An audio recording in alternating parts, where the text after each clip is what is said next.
Hello, it's Sahil from Bricks and Mortar, coming to you live with a construction update from Glass House, Preston. We are making strong and consistent progress on site with a number of key milestones now achieved across the development. All windows have been fully installed throughout the building, bringing us very close to achieving a watertight structure as we approach the winter months.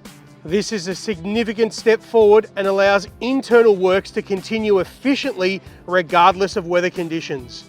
Essential services are also advancing well, with permanent water now connected and key assemblies established across the development.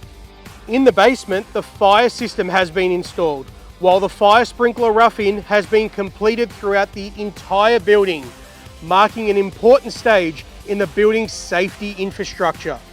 Internally, both plumbing and electrical rough-ins have now commenced, and all wall framing across the development is now complete. These milestones reflect substantial progress on site as the project transitions into the next phase in the internal fit-out. Externally, the scaffolding to the eastern facade has now been completed, further enhancing the site's accessibility as facade works continue to take shape. Beyond the building itself, Glass House continues to benefit from one of Preston's most transformative infrastructure upgrades, with the Victorian Government's $3.1 billion level crossing removal project now complete across Oakover Road, Bell Street, Kramer Street and Murray Road.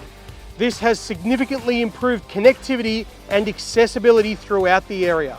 With significant stamp duty savings still available for eligible purchasers, including first home buyers and downsizers, Glass House represents an outstanding opportunity to secure a thoughtfully designed and well-crafted residence in one of Melbourne's most dynamic inner north locations.